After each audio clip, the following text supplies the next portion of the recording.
menolak lupa September Hitam sebagai saksi bisu dari rentetan kejadian pelanggaran hak asasi manusia yang meninggalkan trauma dan duka yang mendalam bagi sejarah Indonesia. Brutalnya pembantaian hingga tindakan represif yang melanggar norma kemanusiaan. September menjadi pengingat pahit untuk memperjuangkan keadilan. Mari kita bahas beberapa tragedi pelanggaran HAM pada bulan September di Memantau.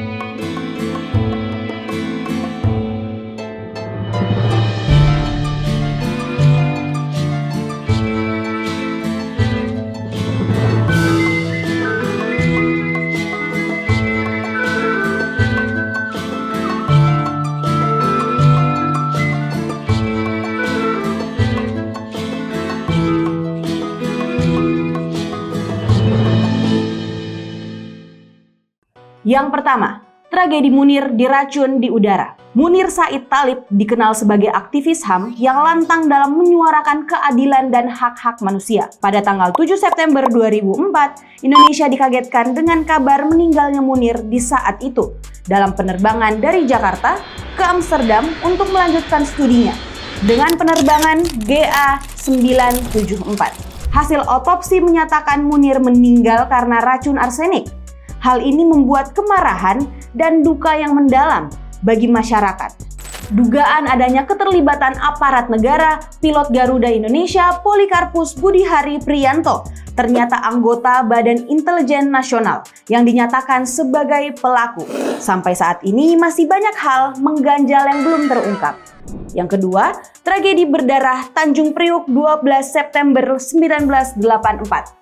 Seorang bintara pembina desa atau Babinsa, Hermanu memasuki Masjid Asada tanpa melepas sepatu dan mencabut pamflet masalah yang sedang dihadapi kaum muslimin. Ia juga menyiram dinding masjid dengan air got serta menginjak Al-Quran. Keesokan harinya, warga Tanjung Priuk yang marah membakar motor Hermanu. Kerusuhan besar terjadi pada 12 September 1984. Amir Biki menyampaikan ultimatum agar membebaskan para tahanan saat demonstran menuju kantor Polsek dan Koramil. Mereka dikepung dengan dua arah yang berbeda. Seketika terdengar suara letusan senjata. Ratusan demonstran tersungkur berlumuran darah. Seluruh korban dibawa ke Rumah Sakit Militer Kota Jakarta. Rumah sakit lainnya pun diultimatum untuk tidak menerima pasien korban penembakan Tanjung Priok. Yang ketiga, penembakan Pendeta Yeremia, Papua pada 19 September 2020. Berawal pada 17 September 2020 terjadi kontak senjata antara pasukan TNI dengan Tentara Pembebasan Nasional Papua Barat yang menyebabkan seorang TNI meninggal dan satu laras panjang ini diambil oleh anggota separatis bersenjata. Setelahnya, masyarakat Hita Dipa dan warga kampung lainnya diminta untuk mengembalikan senjata milik TNI pada 19 September 2020. 4 oknum anggota TNI mendatangi kandang babi milik Pendeta Yeremia dan menyuruh angkat tangan.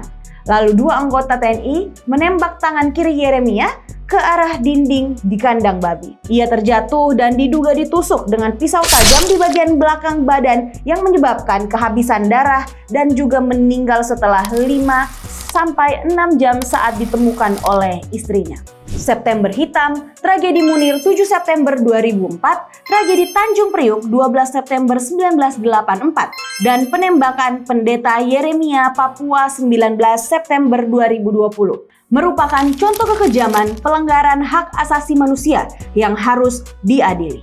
Setiap nama, setiap cerita, dan setiap tragedi merupakan pengingat terhadap pentingnya keadilan dan tanggung jawab. Mari terus berjuang dalam mengungkap kebenaran dan mencegah tragedi serupa di masa yang akan datang.